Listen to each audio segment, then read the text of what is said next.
Hi, and welcome to a panel discussion on the Beatles Get Back. My name is Patrick Hyzy, and I'm joined by my colleagues and dear friends, James Penca and Roderick O'Toole.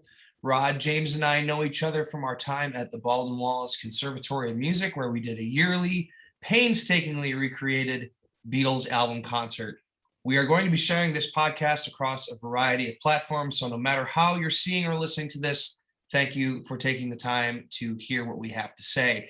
You may recognize any combination of 0 to 3 of us, but know that we are all pretty serious Beatlemaniacs, and we are excited to finally get together and talk about this. So that is my spiel, and let's go, guys. So my first question, I'll throw this out to both of you. If you can remember, I'll start with you, Rod. What was the first thing you thought of when the credits roll? Like your first gut impression, what you thought? Like, I'm glad I saw this, or I'm hungry, or couldn't wait for this to be over. Rod, what was the first impression that you had? I was just very happy. I just had my heart was just full to the brim. Um especially that last stretch of the rooftop concert, like seeing in its entirety was at the same time fascinating. It was a lot of fun, very funny, and like thrilling. And so I yeah, it was I think it was more emotional, and the because there was like too many things to think about specifically for me to glom onto one particular train of thought, and more so just kind of um it was me just being like swept up in like the overwhelming sensation of it all. How about you, James? Well, first of all, I want to say to everybody watching, usually when something like this happens, we would talk about it immediately. We waited 3 weeks to record this. So Yeah. I'm so happy to finally get to talk to you guys about this thing. Um, so yeah, my very first thought was, that's a weird way to end it. It's literally like my only complaint about the entire thing was the ending was like, oh, that's a weird ending. But once that thought had passed, just like my that this is like the coolest Beatles thing that definitely ever came out in our lifetime, and probably the coolest Beatles. I'll say definitely the coolest Beatles thing since they broke up. Like the only thing cooler than this would have been another album. You know, like this was so cool to see. And yeah, I just felt very lucky that we were able to enjoy something like this, and that they recorded it at all. And then my next thought was what I would give to see this treatment of like the Please Please Me recording day, or them recording Sergeant Pepper's, like to just watch them like we did this. My God, the hours of joy that would bring. But this, I'll take what we got. Would you have preferred the ending that I proposed to Oh wait, you? I don't remember. What was your Did I ending? tell you about this, Patrick? I said I texted James late one night. I was laughing for like 20 minutes thinking about this, that like if they ended it the way they do with a lot of documentaries where they like say what happened to everybody afterwards, but like in such a way as though we had no idea who the Beatles were. Like they're like like John Lennon went on to record several solo albums with the Plastic Ono band. He was shot outside his apartment building at the Dakota in 1981. Yeah, Paul McCartney went on to form Wings. yeah, He still records music to this day. yeah. That would have been a slightly better ending, I Like suppose. on a freeze frame slow zoom in of him smiling. Yeah, classic. Uh, Patrick, what was your initial thought or feeling? I'm gonna throw the first grenade here. The first thing I thought of when the movie ended was my position as a Paul guy has been reaffirmed. Oh, no way. So as in to clarify, you were always like Paul McCartney's your favorite, And you always identified with him, and now you definitely do. I don't know that that's a grenade, Patrick. I think that's a fair take, knowing especially Yeah, where you've been fair, coming from. But I fair can see take, how but people would take issue. no, I understand what you mean. Just like that is a big statement to make, because just knowing, I guess it's a grenade to me in that, like, how you sort of like what I was saying earlier, how unique that we get to see something that can do that for you, you know? Like everything about the Beatles is out in documentaries and books. Paul McCartney, I mean, they just did that 3-2-1 thing on whatever it was, Hulu. Paul McCartney tells these same stories over and over and over again. And you know, I've seen the same documentaries over and over and over again. I find myself on YouTube watching interviews with people about the Beatles, and then I think, oh, I think I watched this 5 years ago. You know, so for you to be able to, for us to be able to see something to reaffirm that for you, I think that's pretty significant. I've always been a John guy, as you know. I just identify with him and his, the way he, the point of view in his music. Of course, I love all four of them, but like John is just my guy. And I do have thoughts about how he appeared in the documentary, but I feel like there will be time for that when we get to other questions. But I understand. I will say what this definitely did is it affirmed for me the thought that Paul sort of ran the show. I wasn't expecting him to run the show as much as he did. And I don't know if that was the case throughout the Beatles' career, or if just towards the end, everybody just was hands off and just like, yeah, Paul, let's do your idea. Yeah, Paul, let's do it. You know, I don't know if earlier John was much more like active in leading the group. But Paul was the manager, the director of everything in this documentary to a surprising degree. I did not expect it to be so much like the Paul was on screen the most, he said the most, he did the most. He was like the main character of the documentary in a lot of ways, you know. It's the Epstein vacuum. You can tell that there was clearly like a need for something to be filled that I think he was kind of stepping into. Maybe that's yeah, yeah. That's a good way to put it. Yeah. I No, go ahead, oh Rob. sorry. I'll ask you this, Patrick. Then, was there anything that if it reaffirmed your position as a Paul guy, was there anything that it made? I mean, I'm sure there's probably lots of things that it made you kind of reconsider, because I think that if for me, and I think with a lot of people, you know, the dominant narrative was that this was a incredibly tumultuous and fraught time for the band, and like it wasn't without its conflict, but they were much more like happy and fun, and like, you know, I think I used to think that like John was very like sulky and angry and checked out, but he was like still very much interested in like and invested in being in the Beatles and like working with Paul, and which was really nice. I mean, you can definitely see the seeds of how things ultimately didn't work out, but I think there has been a reconsideration of just how salty people were during this period, which I think has just been a result of like the interviews that were given in like the 10 years after it. So was there anything that did this make you reconsider anything about your previous notions of the Beatles or this specific time? What I realized, or what I discovered through watching this, that the number one conflict in the Beatles through this period was the premise itself. It wasn't John on drugs.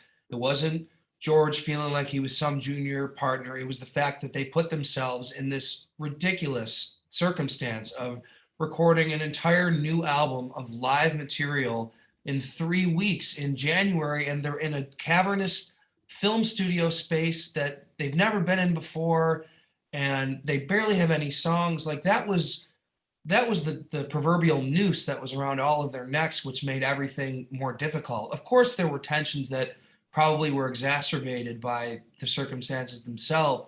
But I think the biggest problem, and what I realized watching this, is just like it was so absurd what they put themselves under and what they planned to do.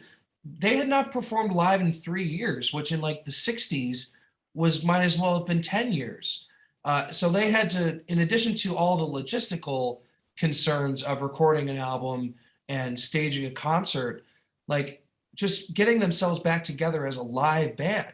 Because even though the White Album is heralded as much less complicated than Sgt. Pepper, I think out of 29 songs, maybe 10 of them, maybe 10 to 12 of them have all four of them even playing on it.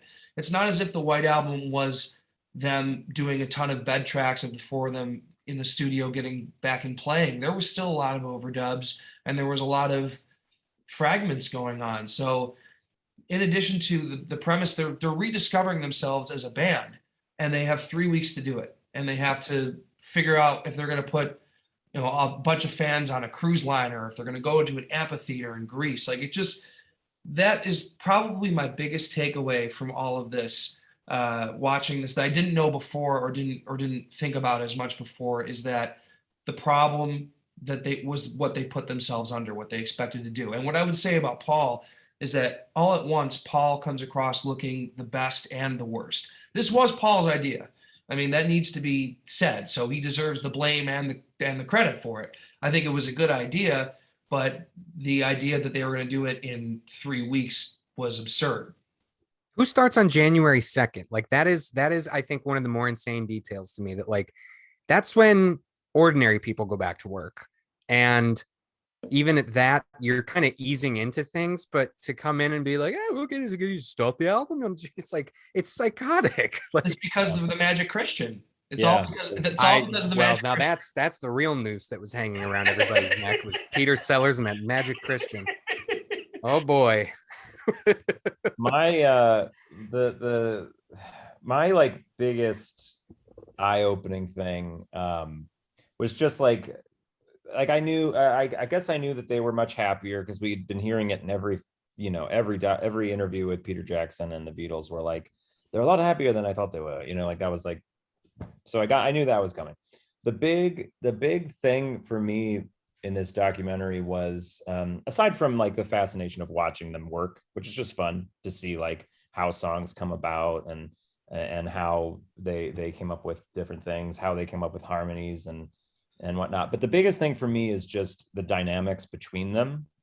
For example, Ringo said like 3 things the whole 8 hours. One of which was I farted.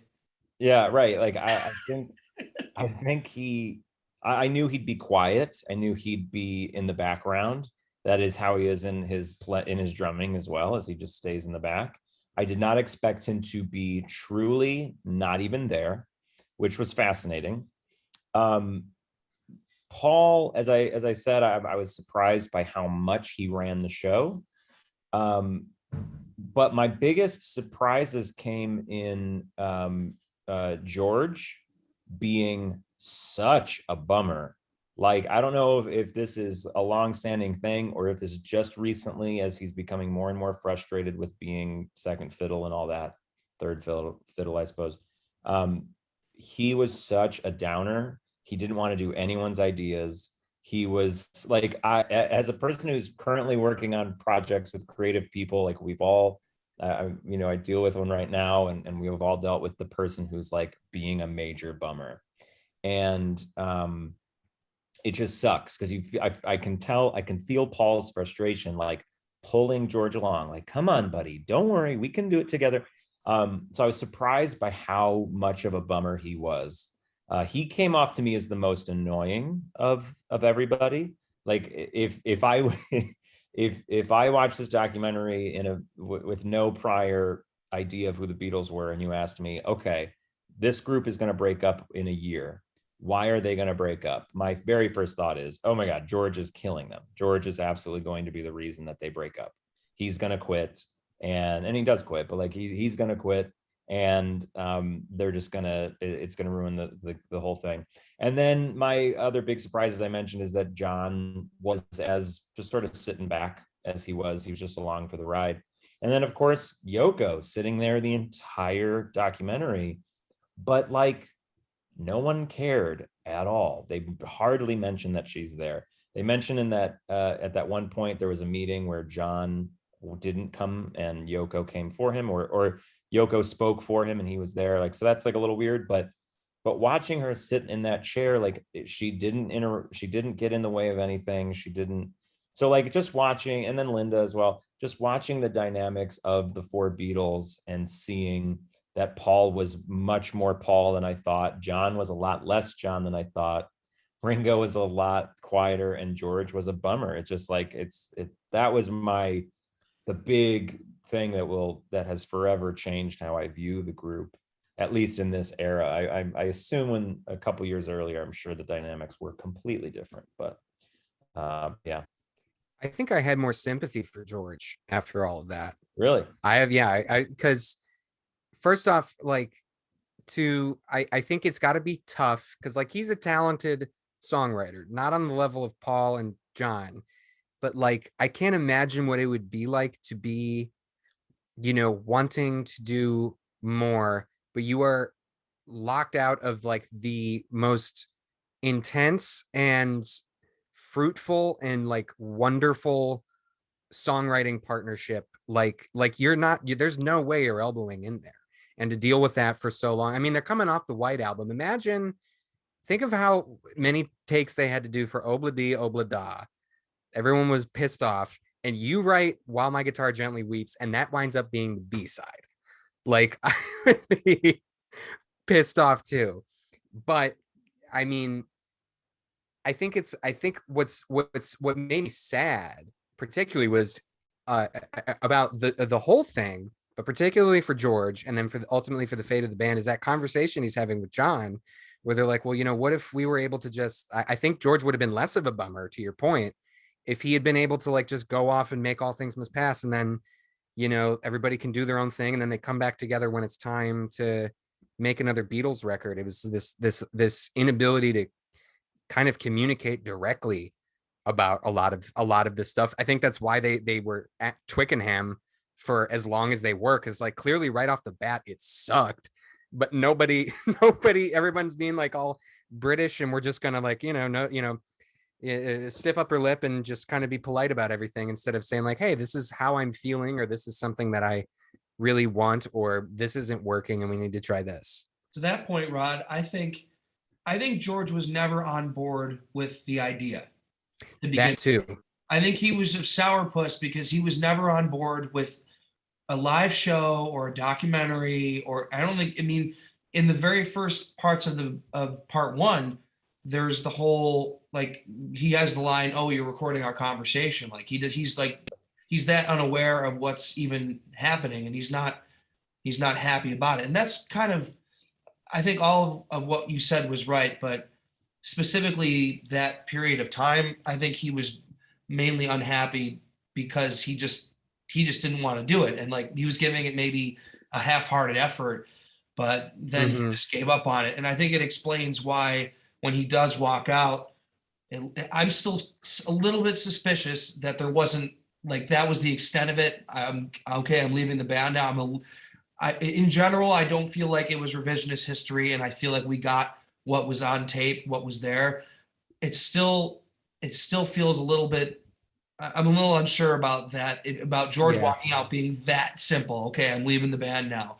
But I think if that's the case, if it was that simple, it's much more easy to explain it under the premise of, well, George was just fed up with the concept rather than some huge row he had with John and Paul. Plus he was just hanging out with the band and Bob Dylan, and like it was a much more like, I guess, probably amiable situation over there, and he's like, well, I can't we be like that, and so he definitely did seem like the one who was the least into doing what they were doing with that. It explains too, well, maybe explains why they didn't play any George songs on the roof. I don't think, I feel like that was probably a George thing. Like you can tell when they're doing like All Things Must Pass, he's like, this isn't quite right, this isn't quite how I want it. And I wonder if that was ever on the table of like something they might do up there. But if they, I would imagine he wouldn't have been into that. This definitely explains a lot of the, like he is he is the most annoying to me in this documentary, but it's now that you mention it, like, yeah, he probably never wanted to do this in the first place. I am curious though, similar to a conversation that they have, one of my favorite conversations in there, when George is just like poo-pooing this idea of adding harmonies to, I think it was Don't Let Me Down or something. And he's like, no, it's corny. It sounds corny. I hate this. And both John and Paul are like, well, what do you want to do? You got to have something better for us to like, like, don't just sit there and say, I don't like this. This sounds bad. All right, well, what sounds good to you? So I'm curious, aside from, of course, wanting to go off and do a solo album, I wonder what George would want to be doing. Like, did he want to do another album like they ended up doing with Abbey Road, like with dubbing, and like, is that what thrilled George? Was it like full Sgt. Pepper's quality album, or yeah, I just Might just be sitting in Rishikesh playing his sitar with Ravi Shankar. Yeah. So like, if Paul is sitting there like, look, we have a contract, we have albums to make, this is a cool idea, can you just go along with it? Or do you have a better idea for an album? Like, we need like, George seems to me like the kind of person who would poo-poo stuff, and Paul just like, look, this is sort of like a business here. We got to do something. So what do you want to do? Stop just complaining the whole time. And yeah, we can all relate to that, right? We've all been in scenarios with people that are shooting down every idea but not coming up with anything themselves. right. I legitimately deal with that on a daily basis sometimes with the project I'm working on now. It's just like, sometimes people don't want to go along with something, or they don't want to be a part of the conversation. And then you have a conversation with other people about moving forward with this idea. And then when the idea is kind of coming to the finish line, the person goes, I never signed up for this. It's like, well, you weren't a part of it. You didn't want to be part of it. It's like super frustrating. So, but that's that's collaboration, that's working with people, and it's. Yeah. And I mean, if for any criticism you might have of like Paul maybe being a little domineering, he was always coming in there like trying to, with a different idea, or like, here, maybe we can try this to fix it. And if any of them were ever complaining about the stuff that he was writing, I don't think there was as much on anybody else's part to put their little bit of mustard on whatever, their little bit of mean Mr. Mustard perhaps on whatever he was doing. And needed to be said, Paul was coming to the table with the strongest songs of the three of them. That too, he definitely like was in it like, I mean, that it's almost supernatural how much like this guy's just coming in and shitting out these ideas every day. It's like, yeah, absolutely stunning. Yeah. And then like, it's not surprising that he's the one who, I think I have it in my my list of all the things, like I for people watching, I wrote down every single thing that I liked about the documentary, every moment. And the two things happened in a row. While you're looking that up, I just want to quickly say that to your Ringo point, he hardly says anything, and yet you're like, this guy's pretty great. Like, yeah. Like, how lovable does he seem? You're like, I get why Ringo was hanging around. Like, that guy's a great hang. Yeah, he's locked in. I mean, he's not saying anything, but he's paying attention. It's that rehearsal thing that they used to teach us at school. Like, just keep your mouth shut and just do the job. Tremendous patience. Yeah, and that's, I don't know. Drummers probably gotta get used to sitting in the back like that. Well, at least during that era that he came up in. But the thing that, it's not surprising that Paul was the one who, likely came up with this whole thing. But also, when they're talking about where they're going to play, he's the one who's like, we should play somewhere that we get kicked out of. Like, let's play somewhere without asking and then get kicked out. Like, that would be fun. And like, who comes up with that? And then, yeah, like him coming up with songs and he's just a superhuman in terms of like just getting shit done and coming up with ideas and being creative and and the other three are just sort of tagging along. It seems like John's just there to write songs. I just want to make good music, and Paul is the new Brian Epstein. Yeah, Paul's more consistent, and John, and I would imagine this is probably true of their greater career, was like Paul was like the more workman-like creative, and John is like kind of the more like natural genius, like things just kind of flow out of him every now and then, and he kind of fosters that with screwing around a lot. Yeah. Well, Which like we all know creative people, we all know like those types of creative people. Like if you look at the Escher demos and the White Album stuff that came out whenever that was, last year or whatever, pretty much every Paul song on the White Album he brought into the studio pretty much fully finished. There's very little. And watching him in this documentary where he's telling people what to do in the way that we know it's going to be on the album. And I don't know if it's that bias of like, we know how the song goes, but he just has such a clear vision of like, no, this is going to go like this, and you're going to sing like that. Ringo, add this drum. Like he knows what it's going to be. Meanwhile, all the Escher demos on the White Album of John's songs, he's bringing songs into the studio that are like a title at best. He's got nothing prepared. Like listen to those Escher demos. Like all of John's songs are very different from what they will end up being, like different lyrics, different titles. Me, Mr. Mustard having like a whole bunch of other stuff, and then if you compare it to the final versions of these songs, they're wildly different. While Paul's Escher demos, you could basically release them as an album already, and that happens here. In I noticed in Let It Be, he brings in songs like Let It Be and brings in these fully fleshed out songs. Meanwhile, John's like, I got this idea of a song, I don't know. John is just more abstract, right? I mean, Paul McCartney brings Penny Lane in and says, oh, I heard the Brandenburg Concerto on TV. Why don't we get that as a solo? John Lennon brings Mr. Kite in and says, I want to smell the sawdust to George Martin. That's the directive. Right.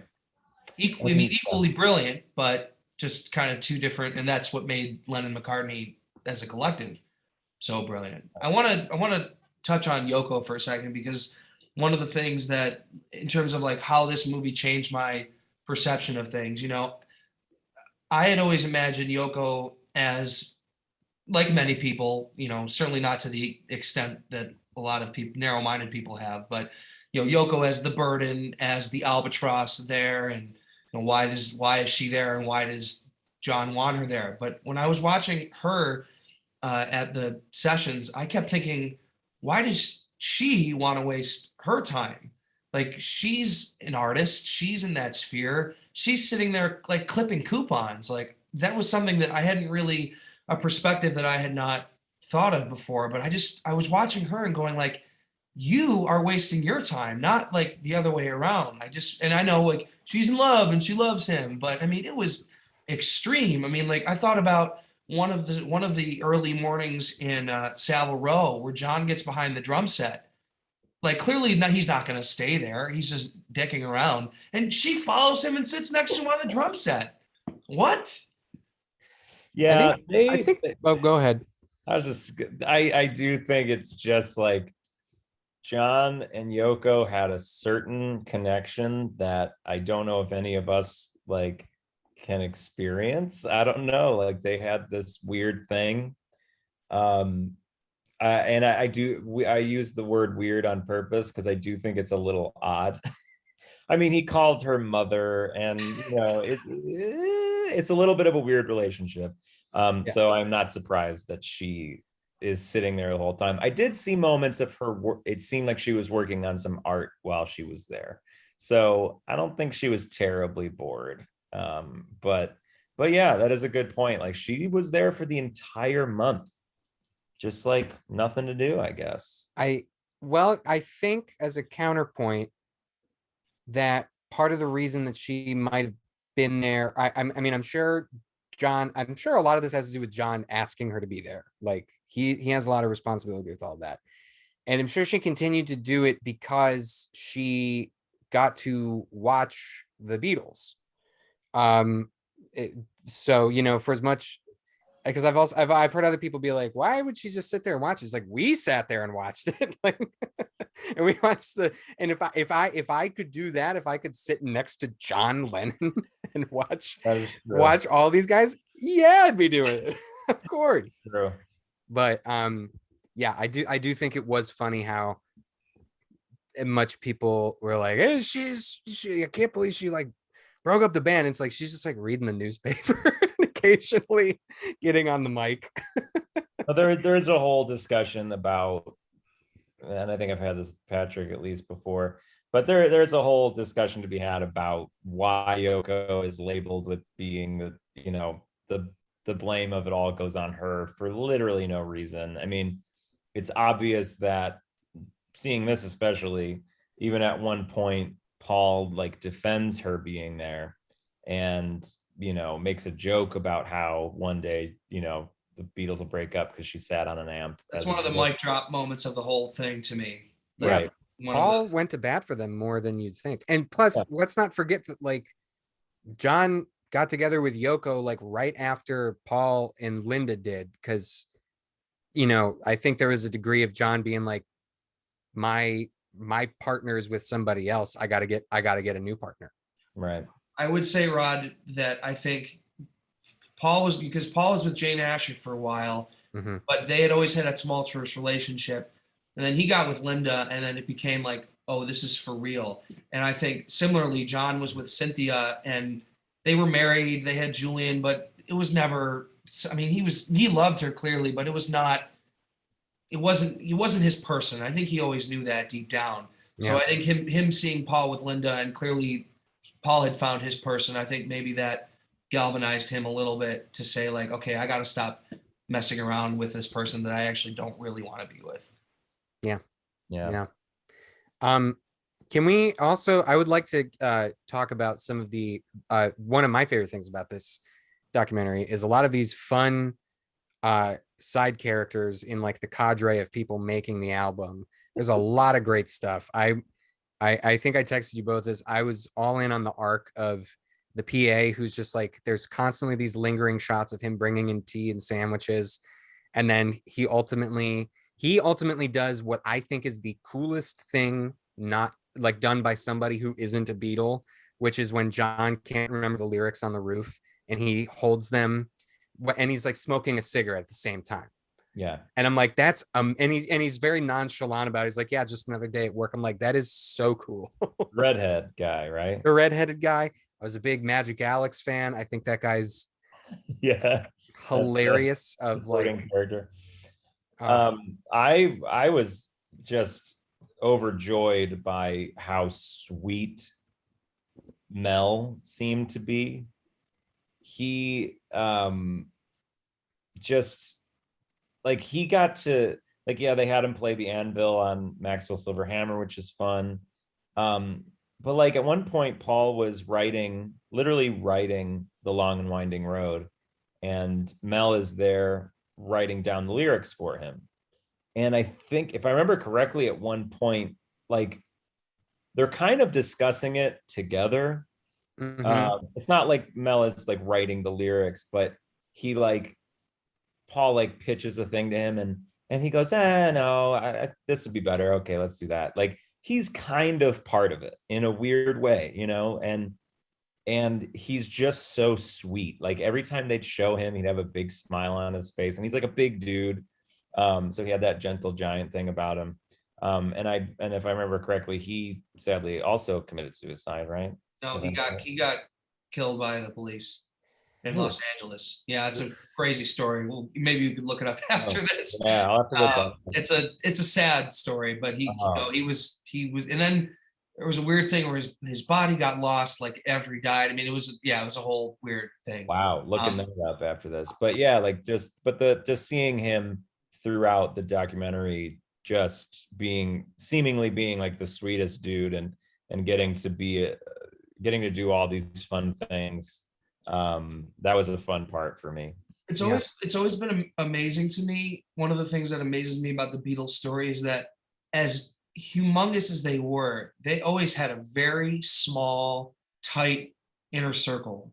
You would think a band with their stature could have or should have had, an entourage of dozens of people, but they were always very, maybe that's the Liverpudlianness of them coming out, but they were always very, they were a tight knit unit. It was the four of them and George Martin and Neil Aspinall and Mel Evans and not many other people. I wanted to say too, George Harrison, I agree with James, is the most annoying in this documentary, but Michael Lindsay Hogg might give George a run for his money. He might be second place. He's like cartoonish. He's like hilariously annoying though, because he's just like, oh, what if we go to Libya and like it's like he's like the toddler tugging on Paul's arm, like, but what about the live show, Paul? With his big cigar. It's very funny. Yeah.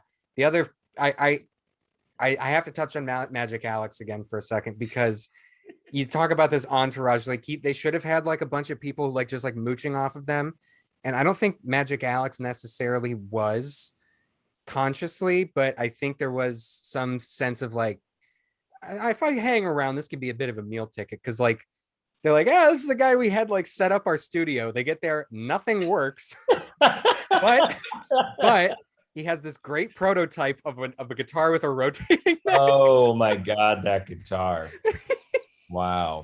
I also heard an anecdote that at one point he had this other invention where he basically just put like a radio inside a telephone so that when you picked up the receiver, you could just listen to the radio. Yeah. Wow. Magic Alex. I'd love a documentary about him. Just doing his thing.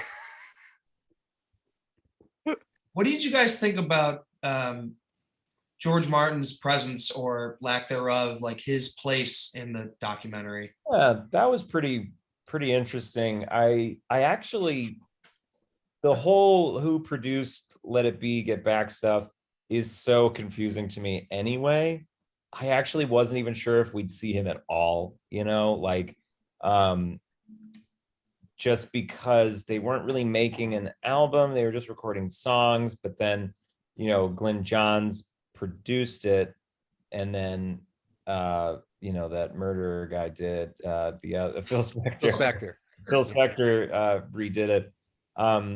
So seeing George Martin there was fun, and there was one moment, the only real moment that I really remember of George Martin, because he wasn't there very much, or he wasn't on screen very much. He seemed to be very quiet and maybe not as hands-on as he would have been if the album was purely his. There was one moment that absolutely blew my mind. And there were so many of these moments, but this is one of those like pause it, rewind, watch it again, jaw-dropping moments. I believe it was when they were, Ringo was, they were working on Octopus's Garden. And they're all just having a good time, which kind of explains why George Martin was a little bit more part of it, because I don't think this was really a rehearsal. I think they were just goofing around trying to fill out Ringo's new song. George Harrison was trying to write the I'd ask my friends to come and see, like that part. He was like trying to pick the chords for that, and he was doing it in a very George Harrison way. Like that makes sense that those chords came from him. But at one point they're doing if I'm thinking of the right part, it was they were singing I'd like to be, and George Martin, who's part of it, part of this discussion, is in the background, is standing around the piano, and he's singing like harmonies that would be fun to go in between. So they're going, I'd like to be under the sea, and he's doing it in such a way, in like a playful way, that he knows that this is a playful song and these harmonies will be very fun. Maybe they'll add that water sound effect. And it just clicked this synapse in my brain of George Martin had such a hand in obviously he had a big hand in what the Beatles were. There's no doubt about that. But I guess maybe the way to put it is the sound of the Beatles, which up until the Beatles didn't exist, a lot of that came from the brain of George Martin, because he's sitting there on a first rehearsal, at first time ever hearing the song, he already knows what the harmonies are going to be. he already knows the playfulness that it's going to be, which is, they said he saw them at the Cavern Club, or no, that was Brian Epstein. But anyway, everybody loved their playfulness and their sense of humor. And George Martin understood that. I don't know. It just really blew my mind to see him have such a clear vision of Octopus's Garden within seconds of hearing it for the first time. Just goes to show how much of a fifth Beatle he was.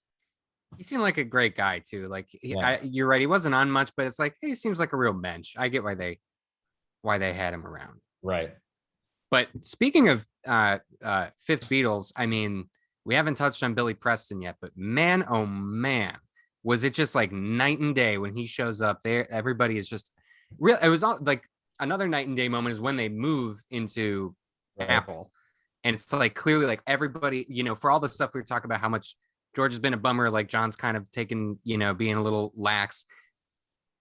Some of those dynamics are still there, but it's like everybody, like they have a lot more of those shots of like everybody in the booth afterward. And like George is invested in the songs, John's invested, even if they didn't write them, they're like, here's how we can maybe change this and stuff. And they're having so much more fun. And then when Billy comes in, it's like, man, that guy, first off, one of the coolest people, I think, ever. He was like, what, 22, 23, comes in, just like absolutely knocks it out of the park. And those songs, like, just makes those songs. Yeah, he, we don't get a lot of Billy Preston, at least I haven't. I know he has a career of his own and there's music that he has recorded. But I've always been surprised at how little he is shown doing anything. If you look up the Rooftop concert, not counting this documentary, of course, they hardly ever show him back on the keys back there. And growing up, you listen to all these albums and there's only one with a credited musician on it, and I know nothing about him, and it's very, very weird. So to see him talking, even, it's like, wow, he's a real person.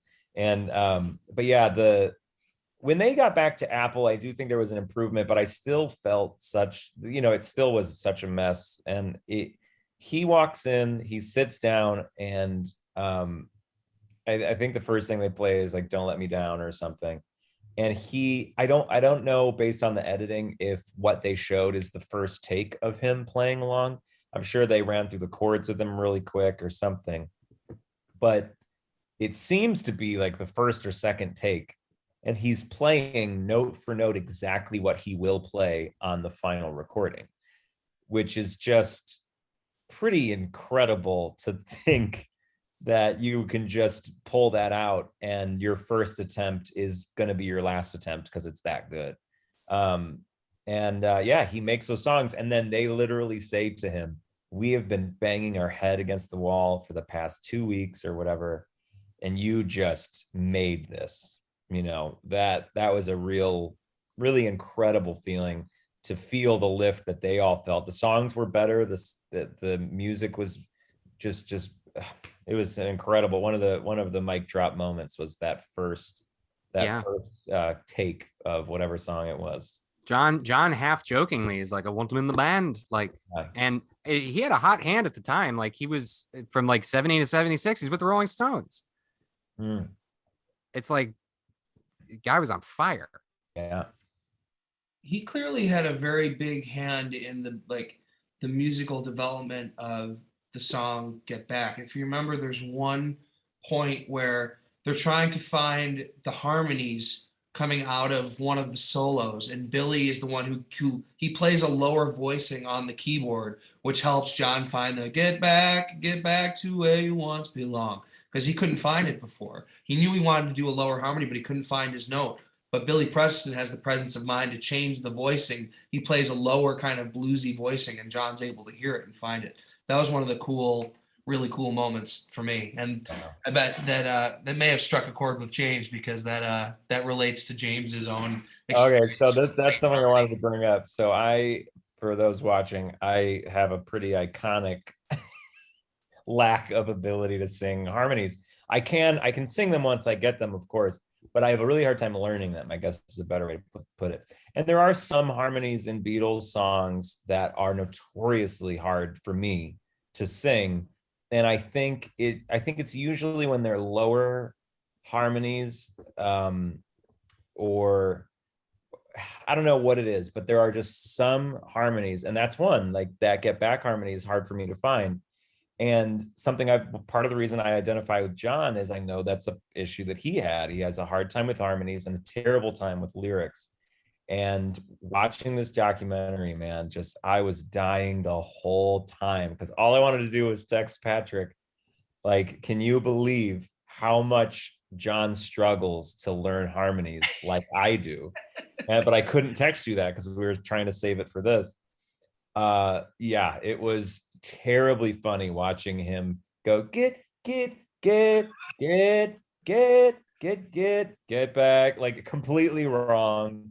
It was so funny. And then it's always nice to see them as human beings, you know. I Yeah. also enjoyed how they were like kind of wondering like, oh, should we pay him? How does he get paid? Like we should, Yeah. if we hired Nicky Hopkins, he'd have to get paid. There was a lot of the logistics. They were clearly not like that up. They're like, oh, but I guess we have to borrow George's recording console. Yeah, true. It seemed very thrown together for being the most legendary band to ever exist up to that point. And at this point in their career, everyone basically knew like this band is unbelievably special, you know, and for them to like, all right, we're going to ship in George's recording equipment. Yeah, they're having like money troubles. Hope it works. Speaking of the recording equipment, one of my favorite visual elements of the documentary was that van with the Apple logo on it. How much would you love to drive around that sucker? That'd be cool. It was so cool. Yeah. The time difference of 50 years ago really rang home to me with the whole gear thing. Because if you thought of like, if the three of us and somebody else were getting together and we're a band and we're going to get into a room and play, think about all of the crap we would have in terms of we'd have our iPads and we'd have tons of amps and we'd have God knows what else. And like, especially and maybe part of it is just how big Twickenham was, but you really got the impression of like when they just get into the room, it's the four of them with their tiny little amps and their guitars, and they're just going to sit around and play. That was something that really stuck out to me. Yeah. One more thing about George Martin before we get too far away from him. One of my favorite moments is, so I had no idea that they put a hidden camera in the lobby during the Rooftop concert. And when I saw that they put a hidden camera there, I was like, why? What is the point of this? And then obviously it becomes pretty apparent they're expecting the police. Obviously they know the police are going to come. And whoever thought of that, you know, probably Michael Lindsay Hogg, just great idea. It's one of the greatest ideas in this documentary. He did a good job shooting the concert, like all the angles between that. Yeah. But to put a hidden camera in the lobby, knowing that the police will soon be in there and you will be able to film their conversation, is genius. And there is a clip before it all starts, that the morning of, George Martin walks into the lobby, sees the camera, and makes this face of like, he instantly knows why it's there. And he had no idea they were going to do it. And he kind of thinks it's genius. Like it's almost like a disapproving dad, kind of like rolling his eyes, like these kids and their cameras, man. It was just, I freaked out laughing at that moment. People go back and watch that clip of him walking in, clocking the camera, rolling his eyes and walking in. Like, brilliant moment. Just today, actually, I saw an interview. The main cop has never talked until really? I was literally going to. Oh, he talked now. It just in the wake of this documentary, because he's gotten flooded with, I'm sure, requests, and I've always wanted to know, what he's up to and like what. That was another one of the things that, because I guess this is our transition to talking about the Rooftop part of it. I was going to say, are we going to get into that, because that's like a whole other kettle of fish. One of the things that like changed my impression, or I learned something that I didn't already know. If you remember in the original Let It Be movie, you never heard him talk. Like, you saw him come in while the music was playing, and you saw a lot of the discussion and the knocking on the doors and like the look, but you never actually heard him speak. Right. So, and the way it was edited very much gave the impression of the big bad police are coming to tear down the concert and to arrest them all. First of all, in his interview today, he said that it was an empty threat, which I was not surprising, but it was good to hear that confirmed. They were never going to arrest the Beatles. Not that that's a surprise. Right. But what changed my mind is when you actually heard him speak, you got the impression, or at least I did, that he was like of the mind of like, I don't want to be the bad guy here. Can you work with us, please? Like, Right. I don't want to be the jerk who shuts down the Beatles, but we have all these complaints. We've had 30 complaints in the last half hour. Like, we have to do something. Can we work together, please? Hilariously polite. He's like, Yes. you mind if I go up to the roof? And then like, well, this I will also say that the second coolest non-Beatle thing is the Apple employees who are like distracting the cops, being like, oh, let me go check and see something in the basement, or like, Because they were flushing drugs. And then the first two cops who come in are like so stupid in such a funny way. They're like, oh, surely they can't just record it down here or something. Like, they're like offering solutions. Yeah. like it hadn't occurred to them that they could record it somewhere else. It was like scratching their heads like, oh, how are we gonna figure this one out? It has to be that loud, huh? Huh?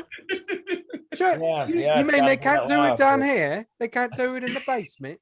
And I wonder, although I do wonder how much of it was like them actually being buffoons, or if it's just like, I don't know, we've gotten so many complaints, we have to go in here and at least say that we tried to do something. But Right. like, Right. oh, that was so funny, so funny. And then also one of the most delightfully charming moments of the whole thing is when Paul realizes that the police have come up there. Amazing. And back to what you were saying about him, like we need to Yeah. get kicked out of a place. Like, he's so delighted. He's like a little kid. He goes, It's great. "Woo!" It's amazing. Since we're on to the concert, probably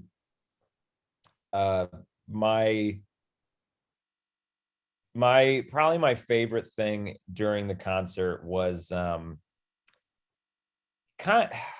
don't know, so you watch the documentary, and it's 8 hours of George not wanting to do it and not wanting to be there and being a bummer. Not the whole time. I think at a certain point he started to come around. He wasn't as but a majority of the time I'd say he's not overjoyed about it at all. no. But they get up on the roof, and the concert, and like watching that concert, it is, I don't know if it's again that bias of like some of the recordings that they're doing are the recordings we know, and so they sound great. But every now, like one of the takes of I've Got a Feeling and one of the takes of Dig a Pony is just pure electricity. They are just crushing it. But Mel goes up to their amps and starts unplugging them, because he's like, and he's got that cute face, like the non verbal communication that is going on is just brilliant. But George goes up to the amp and plugs himself back in, and I just thought that was such an arc for him to be the downer the whole time, and he plugs himself back in, like, we're not done, we're gonna keep playing. I thought that was my favorite part of the that and whatever, John messing up the lyrics again. That's a classic moment. Isn't it astonishing that like some of those are the ones that wind up on the album though? I mean, like, it's clearly pretty cold out. Yeah. And like, again, they haven't played live in front of people. And it's like, yeah, this one was good enough that we're going to put it on the album. Like, that's insane. Yeah. It's just insane. One of the probably the highlights for me watching the documentary, and I'm sure you guys have the same experience. I don't know if you clocked it as much, but or if it was as important to you. I just you listen to them record. They are recording these songs, like they're like Get Back, for example, or what was the one that really did it for me? Maybe it was Get Back. but they're recording over and over and over, and you're listening to the same beginning over and over. They keep stopping and starting, and maybe they go through the whole thing and they start again, and then they go home, and then they come back the next day, they record it again, and you're listening to the same song over and over and over again. And then they start a song, a take, and your ear perks up because it's the take. And then the thing comes on the screen. It is one of the, and it happened, yeah, like they did it like maybe 6 times where it says this take appears on the album Let It Be. But before it even happens, you can feel it. And I think it was Get Back. George, I believe George was counting off 1, 2, 3, ball, and then they started playing, and maybe it was John. Anyway, so they're doing it over and over again, and whatever time it was, God, Is it the one that had like the chatter before, like I dig no, it? no. But this is the problem with waiting 3 weeks to do it, to talk about it. I don't remember what the context was, but the camera was on, I believe, George. So Paul was giving 1, 2, 3, 4, and I think the camera was on George as they're doing Get Back, and they had like another false start and then another false start, and George is about to like take a drag of a cigarette, or he's about to drink something, or he was about to say something, but suddenly Paul goes 3, 4, and like he goes up, and like he's rushed into playing it, and that is the take that they end up using. So it's this crazy moment of, they're literally recording history. They aren't really considering it that way, but to us, they are recording some of the most important moments in history, to like the 3 of us. And if you're still watching this, to you as well. It's like they're creating gold, historic gold, and who knows what take it's going to be, and they don't know what take it's going to be, but I loved that moment that George wasn't ready to play it at all, and he just goes and just barely gets in on the downbeat, and then they play the take, and it blew my mind. And every time my ear would perk up, and it's amazing that your ear would perk up because they're playing it the same way every time, but there's something magic about the tempo they're at, the exact strings that are being hit, the exact feedback that's coming in, the overtones are wavering in the exact way that you're used to, that before you even hear the lyrics, you know this is the moment in history that I've been listening to my whole life. That was probably, I'm going to say this a lot, but that was probably my favorite part of the entire thing. James, did you know that for the take of Hey Jude, that Ringo was in the bathroom? Paul didn't realize that he wasn't there, and Ringo got back just in time. Oh, no, I didn't know that. Yep, that's the most. I bet that happened to them a lot. Yeah, that's great. It's a great. Oh, Ringo's in the loo. Oh no, I better get to me drums. Was there? I think I know James's answer, but I'll ask you anyway. Was there any one song that by the end of the documentary you were really sick of? I got my answer. Yeah. First off, and this is a huge credit to Glyn Johns and to Ringo for just doing it. But when they are going through and doing Two of Us over and over in like a different accent every time, and like through the gritted teeth, it's like it's very funny and very charming. But I'm like, if I was like trying to do a job, I would be so pissed. It's like, guys, we have 3 weeks. I need to go to America to record with Led Zeppelin. Like, unbelievable how much for like, they're like, oh yeah, our backs are really against the wall. Yeah, we're digging up old, one after 909, and why do we, it's like the amount that they're dicking around is astonishingly hilarious. But I kind of got sick of that one by just because of that sequence. I loved it though. Yeah, I forget which one I mentioned to you, Patrick, if I did at all, that like I don't think I got sick of one over any others. I got sick of all of them in a very, very lightly sick of all of them just because yeah, it's 8 hours of essentially like 4 or 5 songs. Cause like they don't do I Need Mine very long. It's really just Don't Let Me Down, Dig a Pony, Two of Us to a lesser extent. I've got it's I guess it's I'd say if you rewatch if you record it, I bet Don't Let Me Down and I've Got a Feeling are the two that get played the most, I would say. Oh, Get Back though. I don't know. It's tough. So I was getting a little sick of them, but not, it was still like too good, especially towards the end, because I was waiting for them to do the take. I was waiting for my ear to perk up on some of them. But yeah, I never got like terribly sick of them. Was there any song that it almost had the opposite effect where you're like, I liked it before and now I think I'm like even Yeah, Patrick, I like it even more? I'm curious your thoughts on Dig a Pony because Dig a Pony is a song that I know Patrick does not enjoy. And I love. And I love. So I'm curious if this changed your opinion of Dig a Pony at all. No, and in fact, I like it less because it became it's so apparent that it's like a child who didn't do his homework. Like John clearly hasn't come to the table with very much. I mean, they have to re-trot out across the universe, and I think it's even in the documentary at some point where Paul's like, "Is that all you got, John?" And he's like, "Well, I've got someday to do something," and that's clearly what he came up with. No, in fact, it makes me like Dig a Pony less, but I'll That's shut funny. up there because I'm in the minority. Yeah. I just, it's one of. Listen, for the most part, I like the John Lennon like abstract word salad songs. Like I like I Am the Walrus, fine, but there's just it's never been my favorite, and I still don't like it. Sorry. You don't Yeah. like looking through that glass onion, Patrick? With all the in jokes and stuff. I mean, I was big. I read a book. I mean, it's to the Speaking surprise of metaphorically, speaking metaphorically. I read the book on the Walrus was Paul. Like I loved all those, especially when you're like 10 years old. He's like, oh, he's talking about Strawberry Fields again. Yeah.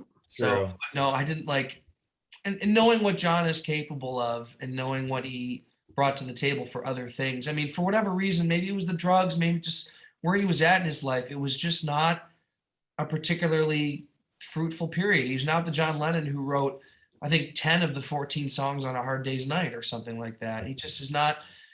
And this is something I wanted this is a segue into something I wanted to mention too, is that I think every song but Because and Come Together from Abbey Road is presented throughout the course of these sessions at some point, which is pretty cool. You heard Oh Darling, you heard Something, you heard Octopus's Garden, Maxwell Silverhammer, Polythene Pam, like She Came In Through the Bathroom Window. That was all, and Here Comes the Sun. I guess you didn't hear Her Majesty. You get Her Majesty. Your Majesty. Yeah, I mean, that's all there. And I have to mention this too, because James and I made a pact to not text, but this was the one thing I texted James because this was the biggest like gaping mouth drop I had of the whole thing.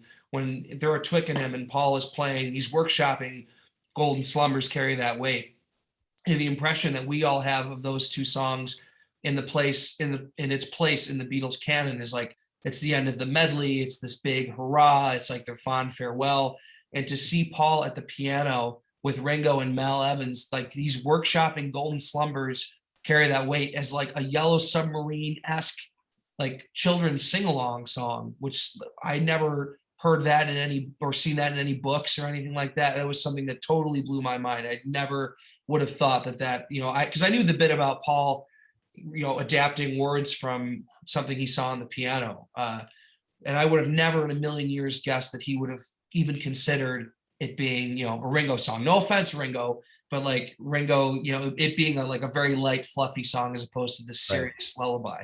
Yeah, it's a testament to kind of like letting things kind of stew for a little bit. Like you kind of see the same with like Long and Winding Road or any of those other ones. But yeah, that's super interesting. Before we get off of it though, I have to say I was indifferent to somewhat negative on the song Get Back. And then I really loved it after this. Specifically the once and I think this is a product of when Billy Preston comes in, the drum, when Ringo figures out the drums for like the Get Back, like and the way, and I think George figures out the the sort of riff that goes in there, I'm like, I had that going on a loop in my head for like a week. Yeah. And I'm like, you know what? Yeah, good song. Do either of you have I wondered about this. Maybe James has a theory. Why John was given the guitar solo in Get Back? Is it because they were developing it maybe when George walked out and then John just kind of started doing it then? But it's just John played lead guitar so rarely. Right. And for him to get that feature spot was really something. And if you notice, he composed that solo. That's the same solo he plays. Like it was through days and days and days. It was always that same. Which I imagine is a product less of like, oh, that's a great solo, let's keep it, and more of his limitations as a lead guitarist. Like I know if I'm not a lead guitarist, I could fake it. But once I found something that everybody goes, cool, I'm sticking with it. I'm not. I would guess it was like a noodle that they were like, hey, that's actually pretty good. And he's like, all right, guess I'll do it. Yeah. Yeah. There was no song on the album that like I didn't like. Like I've always been a big Let It Be fan. The only song I don't like on the album is Long and Winding Road with the Phil Spector orchestrations. And I know this is something that Patrick and I differ on, that like, he doesn't mind the orchestrations. And I just once again reaffirmed, listening to it in a multitude of takes in this documentary, it's just so much better in every other capacity. Like any take that they did of it is good, except for the one that we got on the album, which is too bad. But did you notice George asking Paul point blank at one point if he's going to orchestrate the Long and Winding Road? Right. That was something that was like, oh wow, that actually, like, that was one of those things that was like really cool. Right. And I would have because I love that song. That's one of my favorite Beatles songs. I wish there was more to it. Maybe that there's a reason for that. Maybe Paul didn't really know because he wanted it so simply, or it wasn't. He seemed to be struggling with fleshed. Yeah. Yeah, that one was giving him trouble. He was like almost ready to abandon it at one point, just because he just thought it was garbage. And I think somebody, I think it was him, mentioned that it's like plotting, I think is the word he used, that like, Long and Winding Road and the other one, as I think he put it, which I think he was referring to, Let It Be, they're just so similar. They're both just like, he just wasn't thrilled with either.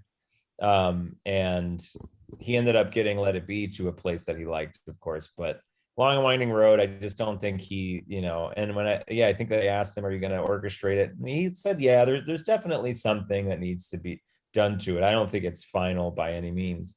And then, of course, it was taken in a completely wrong direction, in him and my opinion. This is what I would say though, because that song has, went on to have a lot of infamy in terms of its place in the Beatles breakup. Paul cited that in his lawsuit against the other three as a reason to dissolve the Beatles because of what Phil Spector did to that song. But what I would push back on with that narrative is, because Paul said this is something that's so unlike the Beatles.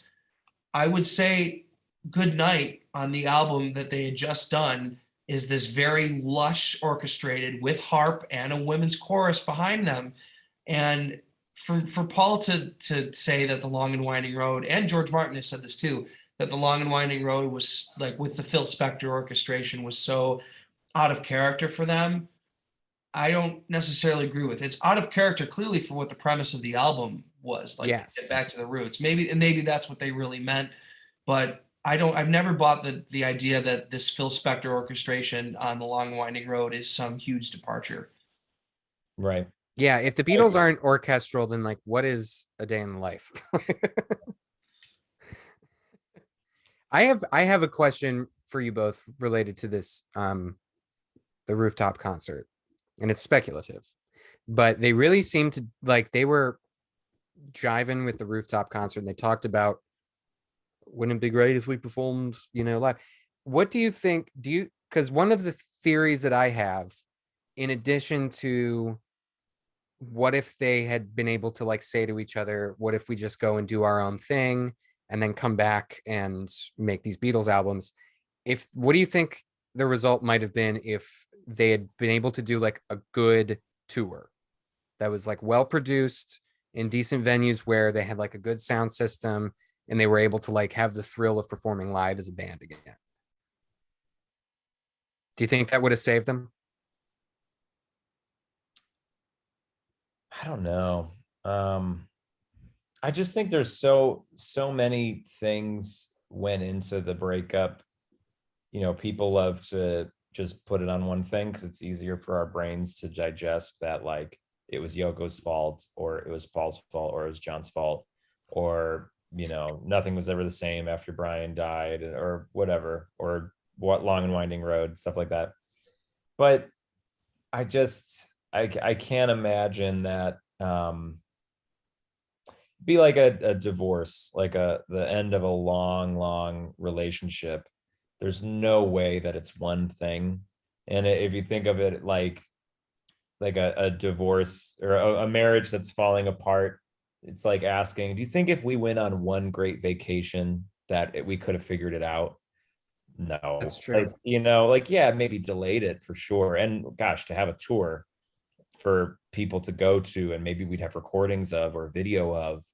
I mean, obviously anything the Beatles did, if they did one more concert or one more album or even just one more single, the value of that to us as Beatles fans would be immense. But in the long run, I don't think they get very far with George wanting to make his own album, with it, literally saying he wants to make his own album.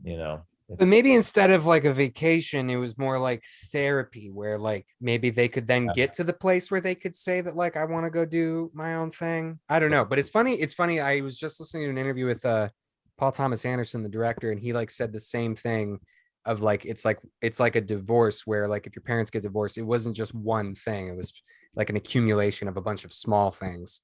And I think you're right in that.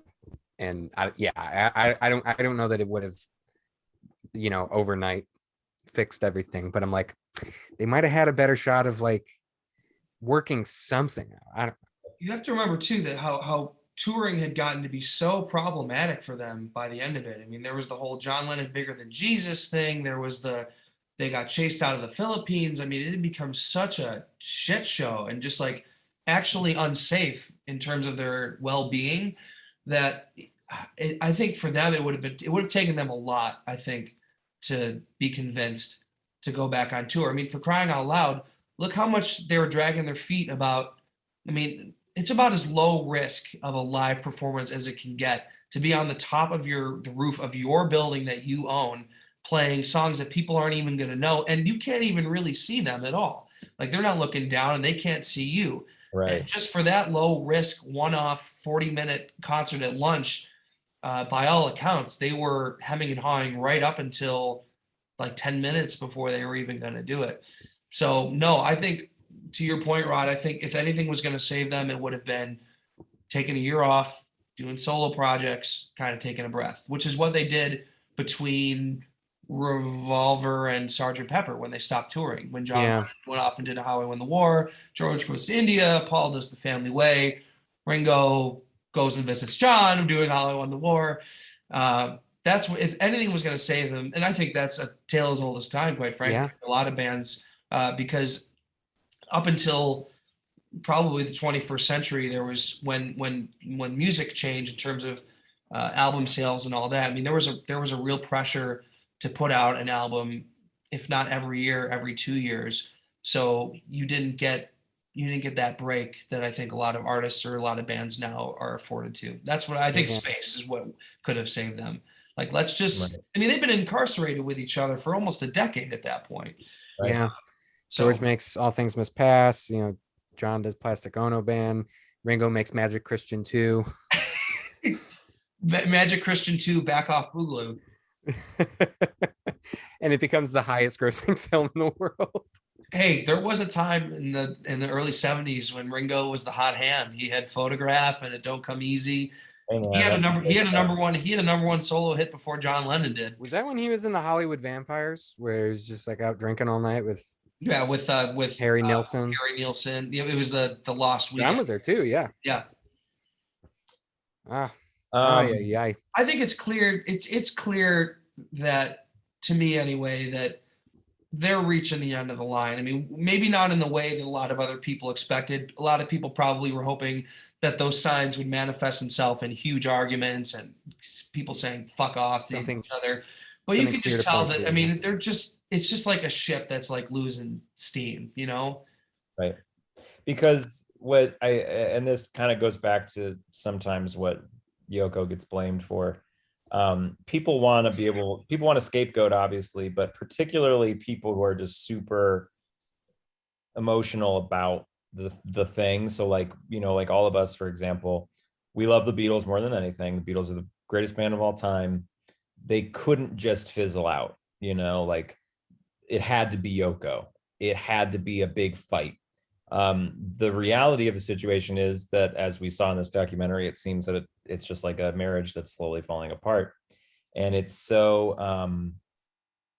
it's not, it doesn't fit the narrative that we hope, Yeah. that like some big thing happened to end it, or that that Yoko, it's not the Beatles' fault, it's Yoko's fault, but it's just, Or even John saying, I want a divorce. And it's like, okay, well, even in that situation, well, Ringo at that point had quit the band, George had quit the band, and they bounced back because they're like, all right, let's give everybody a couple of days or a week to, blow off their steam or whatever. And, right. For whatever reason, that didn't happen when John said something like that. And you know what? Maybe it's just because at that point it's like, all right, well, if everybody at some point has wanted out of this band, what are we necessarily fighting for? But it's like, it's not like everything was going okay until that one thing happened, or yeah, it's kind of sad because it's just like closer to reality, but it's also kind of like more beautiful because it's closer to reality in that way. Because like even in this period of time where things are kind of on the rocks, there are still like a lot of moments of like real joy and creativity, and you can really tell that these people love each other and all this stuff. And I don't know, that's part of why my initial feeling was like, oh goodness, what a, I'm overwhelmed with, just the enormity of all of this. Well, Rod, I would say that the fact that when John is the one that says I want a divorce and then they're done, I think that betrays who the real leader of the Beatles really was. Because Ringo walks out and they carry on business as usual. George walks out and it's business as usual. John says I want a divorce and that's it. Do you think the same thing would have happened if Paul had done that? I think so. John was so strong-willed that I think that certainly John would have had an easier time convincing Paul to fall in line than the other way around, clearly. Because I don't think Paul was ready necessarily to give up the Beatles. He's the most invested in the Beatles in this documentary at this period of time. Right. But I also think he was the one who could, I think he was the most invested, but he was also the one who would have, and I think initially did have the easiest time just doing his own thing. I think I don't know. I don't know. Yeah, but I don't know if that's, James. I don't know if that's just because he had the easiest time. It could be he had the easiest time moving on from the Beatles, or he had the hardest time moving on from the Beatles, and therefore covered it with just working on something else. Yeah, I don't know. You're right. Yeah, I'm not. There's a lot. I think that it's crazy that like there's still so much that we kind of don't know. Yeah. Even though we've been Watching gifted this Yeah. unprecedented access to. Right. That's just how wild things were. George was the best dressed. That was That's true. one of my 100%. what a I like how John at the one point justifies the fact that he's wearing the same outfit for like the third day in a row. He's like, "It's my continuity clothes." Yeah. he was getting pretty greasy there. My dad brought that up, that John just like needs to take a bath. Can you imagine what it must have smelled like in there between the cigarette smoke, the cigar? John's probably not necessarily fresh. Although you can tell at one point he takes a bath and he comes back with like just like voluminous hair. He was, I mean, like, first off, also the other thing we got to give credit to Peter Jackson. This thing looked amazing, and like any of the footage you see from, you know, like the Let It Be. I don't know what they did, but like that old footage looks like it was filtered through Ringo's fart, and like this is just clear as day. Well, the thing is, Rod, is that if you remember, this footage was meant for a television documentary, so it wasn't meant for the big screen. So I'm not sure of the specifics, but something with the quality of the footage, it got all distorted when it was put up in a format for a movie screen rather than the TV. Props to Peter Jackson's team for making it look good. Yeah. Yep. Did you see his World War I documentary? No, but I remember you describing it to me. It's one of my favorite documentaries I've ever seen. Highly recommend. Yeah, it's like all HD. Can I hit on a couple like jaw-dropping moments for me real quick? I don't know how much time we have left, but or how much time we're willing to go for. 3 or 4 hours, I think. 4 hours, great. No, just like these. I'm not gonna read my entire list, obviously. Just I wrote these notes as I watched, and anything in caps was stuff that I was screaming to myself. So I'll just hit the the big ones. I mean, you guys know I'm big on the Beatles catalog specifically, and like unknown songs and unheard songs. And this documentary was a treasure trove of songs that we've never heard before. Songs that we've heard titles of for sure. And there's bootlegs of, and I bet if I, got into trading recordings on eBay or something, I could have heard them before. But, hearing songs like Commonwealth and, like that's the best example. I've always heard the title Commonwealth and that they recorded a song called Commonwealth. And I finally got to hear it, and it's kind of a good song. I was actually like, I'm kind of into Commonwealth.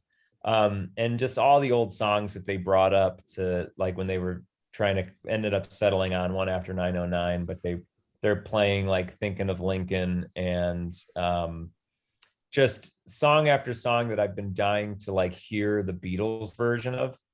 And then other covers, like I've always wanted to hear them do an Everly Brothers song. And like, yeah, their recording of like Lucille, which I know the Everly Brothers also did, but that obviously doesn't count. But finally getting to hear them do Bye Bye Love. I believe that was in the second episode. I like lost my mind hearing them sing Bye Bye Love. I've always wanted to hear them sing like either that or like Wake Up Little Susie. But like a song called Madman they did. Had no idea how that sounded. It was just so cool to see all these songs. Let's see. And then my other favorite thing, John and Paul sometimes speak in lyrics, and there is a conversation they have where Paul says the quote of his best quote is, and I had to go back and write it down. It was during the conversation, I think, where George was gone and Paul was like crying, basically, like his eyes were watering and the camera was zooming in on him. What a jaw-dropping moment, by the way, like him thinking like, oh no, did we just mess this up? It's like, it's quite a moment. But he says at one point, to wander aimlessly is very unswinging. Like, what a beautifully 60s, 70s sentence. And then John Lennon essentially has this speech. And if you know John Lennon, he loved like Alice in Wonderland and speaking in that like poetic nature. And he, off the top of his head, says, once upon a tarmac, there lived a suitcase with arms and legs. The doctor, he went to the doctor and he said, happily ever after, whatever. Just like once upon a tarmac alone is a lyric on its own. What was that joke he had about the schoolboys masturbating or something? And then, but then that's the other thing. He says, you don't go blind, but you go very short-sighted. Yeah. And they all burst out laughing. John Lennon, and that's just like a whole thing. Like we were saying earlier, Paul was basically the manager of the band, and he's like, he's making shit happen. And then John's just sitting there, like just coming up with genius things, like it's nothing. Yeah, for him to come up with that joke was really, really incredible. But I'd say the biggest jaw-dropping moment for me, I'm trying, because Patrick, I think you said yours was hearing that Golden Slumbers was a Ringo song, sort of. I would say, and Rod, I want to know what yours is, but I would say my biggest jaw-dropping moment, the thing that sent shivers down my spine, was Paul sitting down with his bass and coming up with Get Back. That was just like almost bringing tears to my eyes kind of thing.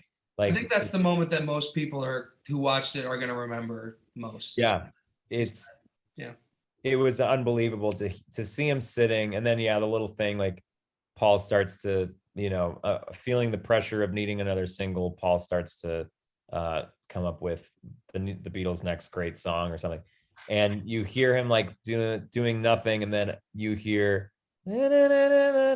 and you go, oh my God, he is writing history. Like, this is a historic moment that we are watching. It might as well have been a recording of the signing of the Declaration of Independence. It was chills down my spine. That was it for me. Mm-hmm. For me, the chills moment was for me, there was so much tension of like they're trying to figure out what to do for the concert, and the whole time I'm like sitting there, I'm like, the roof, it's gonna be on the roof. And when they finally get to it, I was like, oh, and because you can see him light up, and it's like, yep, that's it. But I want to point out two other things, which are the big heartwarming moments where I'm just like endlessly charmed. One of which is when Ringo shows up that one day, and Paul's at the piano, and he goes, "Morning, Paul," and he goes, "Morning, Rich," and they play that little blues song, and they're singing together. I'm like, that is the sweetest thing I've ever seen.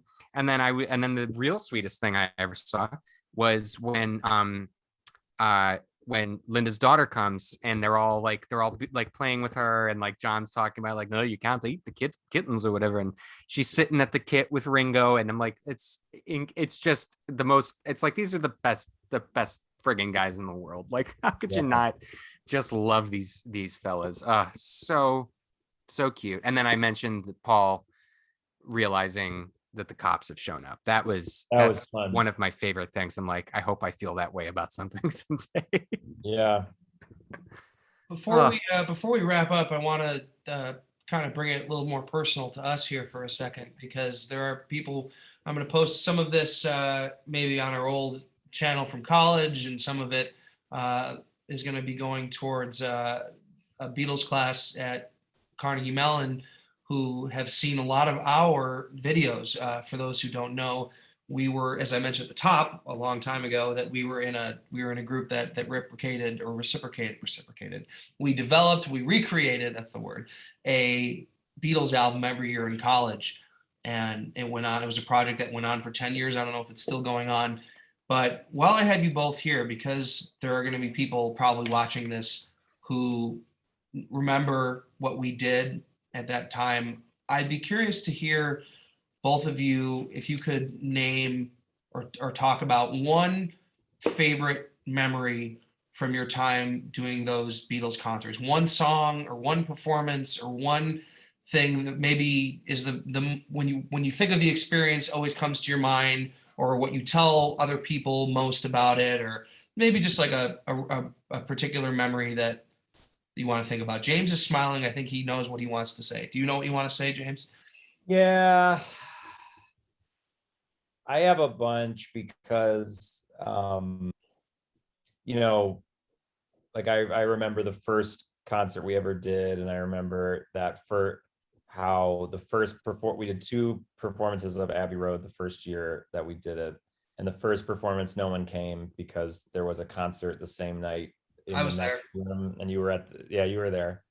But the next night, all the people who couldn't come the night before because they were at the concert that they had to go to for school, they all came at once, and walking out there and seeing, being backstage and people coming in and being like, there's no room. Like every space in like all the stairs, all the floor, there's people sitting on the stage. Like there's no room to stand. That was such an exciting moment.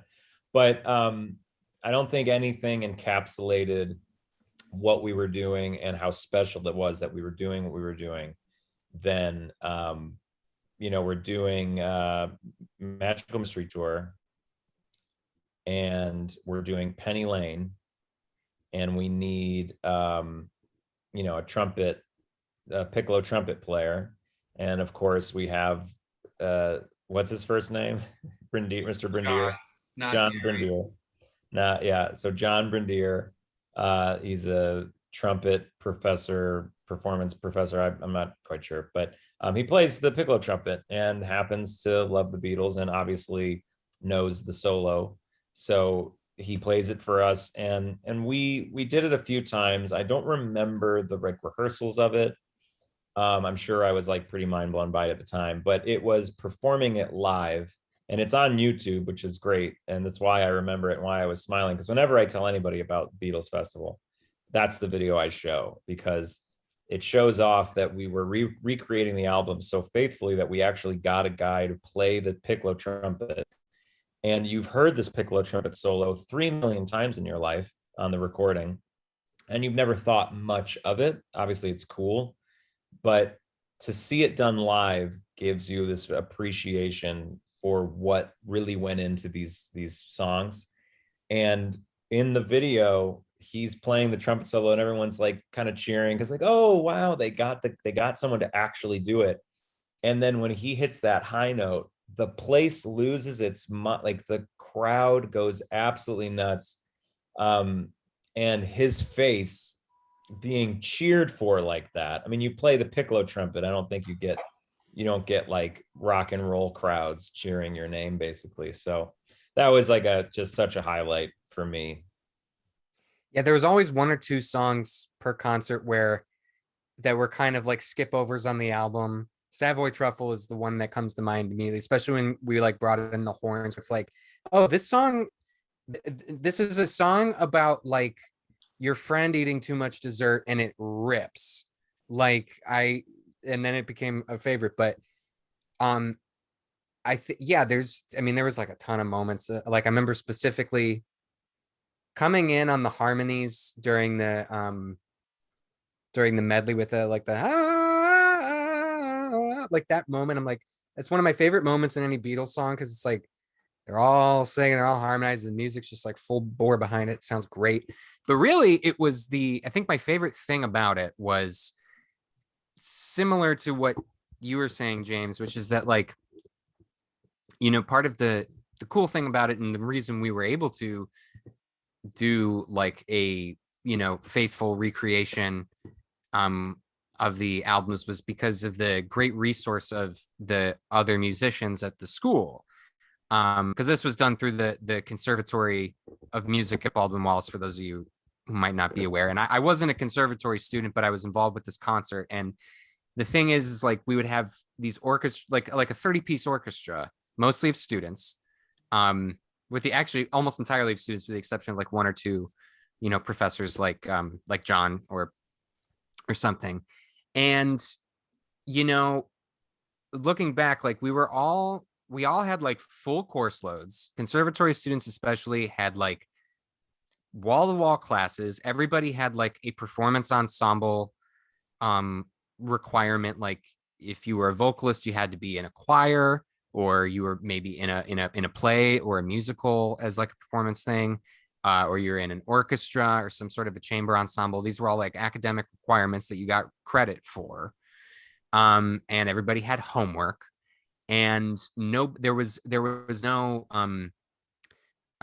like accreditation wise benefit to participating in this, but people did it because it was fun and because they loved it, and the performance was a joy. And we wouldn't start a rehearsal until like 10:30 at night, and like go until midnight just to get like an hour and a half, 2 hours of rehearsal, and then like get up for, a 7 a.m. class the next day. Like it was, people were doing it because it was fun, and there was like a great sense of community around it. And that I think was the most special thing, because people were really, really generous with their time and their effort in, doing something that was just kind of for art's sake somewhat, not to be like super lofty about it or anything, but it's like, we weren't selling, we couldn't sell tickets, we would get sued.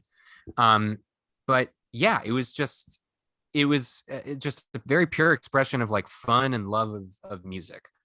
That was and it remains my favorite thing about it. That's what made it so special. Yeah, we've tried to do those concerts in New York, as you both know, because you've both been in them with me, and it's impossible. It's impossible to get people to give up their time like that. Yeah, and it was fun doing it, but doing those, but I mean, yeah, granted, you're also in a position when you're in college where you can give up that time, because just the way things are, and you're also like resilient enough that you can get 5 hours of sleep or whatever, and then yeah.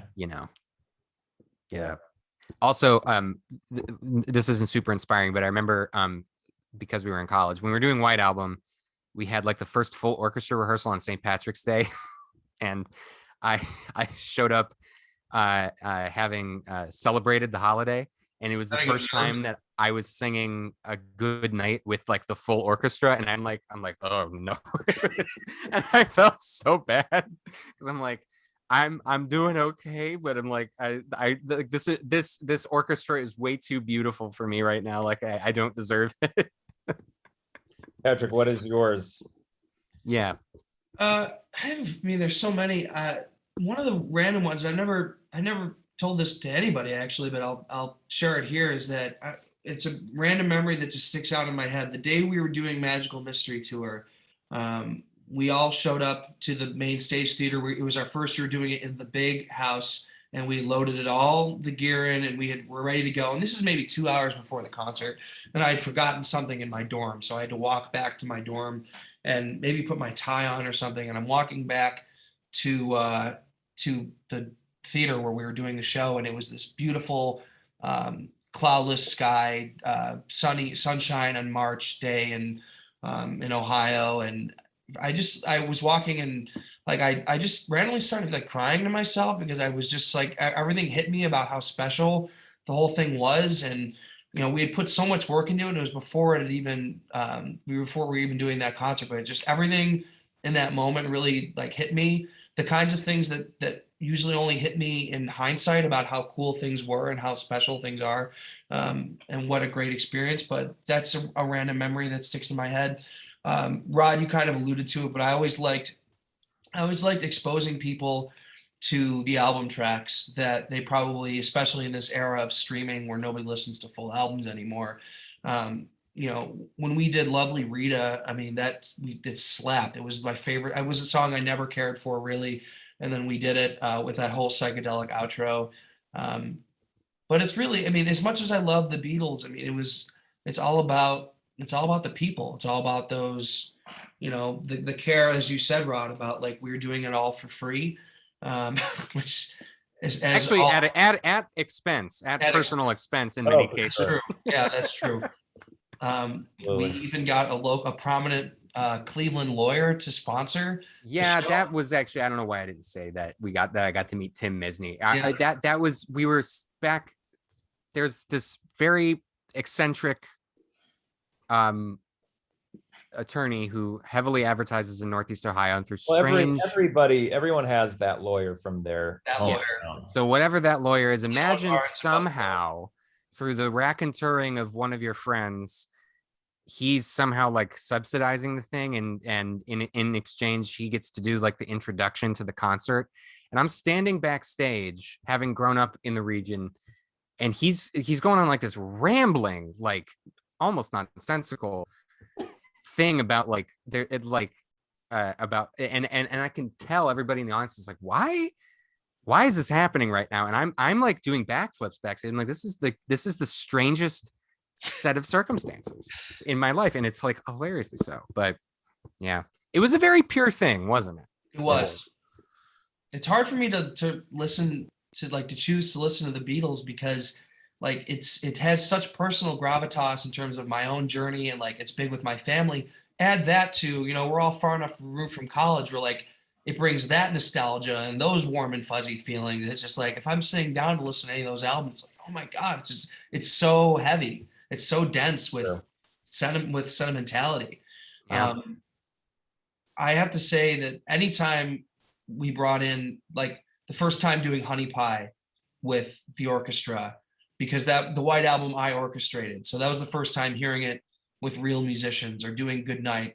I'll just reiterate because it really was what because those people they didn't get certainly as much of the credit as we did because we were the core rock band, but they are really what the orchestra, the supplemental musicians are really what differentiated what we did from everybody else. That whenever the first rehearsal was where we would bring in the orchestra, I was always just knocked on my ass with how like great it sounds with like for them basically like no practice. And I'm like, it was just amazing the skill and the and with like no rehearsal, and everybody was always like immediately locked in and like right in whatever groove we had been trying to dig for ourselves that entire time. And I'm like, it's like the professionalism was, you know, it was astounding, absolutely astounding. It's Billy Preston coming into the studio. Exactly. It's like, And this is what all comes full circle.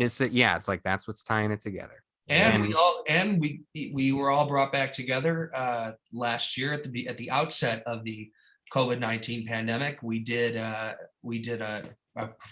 virtual performance of Here Comes the Sun. Oh my God, I forgot about that, and I'm like, that seems like a million years ago.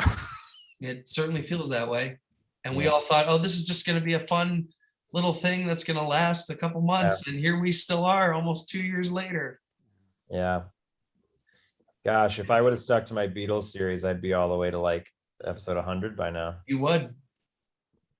But Well, I would not even be halfway done, which is part of why I stopped. Because, gosh, that'd be pretty intense. well, guys, this has been great. Yeah. What a treat. Really glad we could discuss this. Let's hang out a little bit maybe after I stop recording, but this is the end of our official podcast. Thank you so much for watching and listening to us. James Penca is at James Penca on Instagram.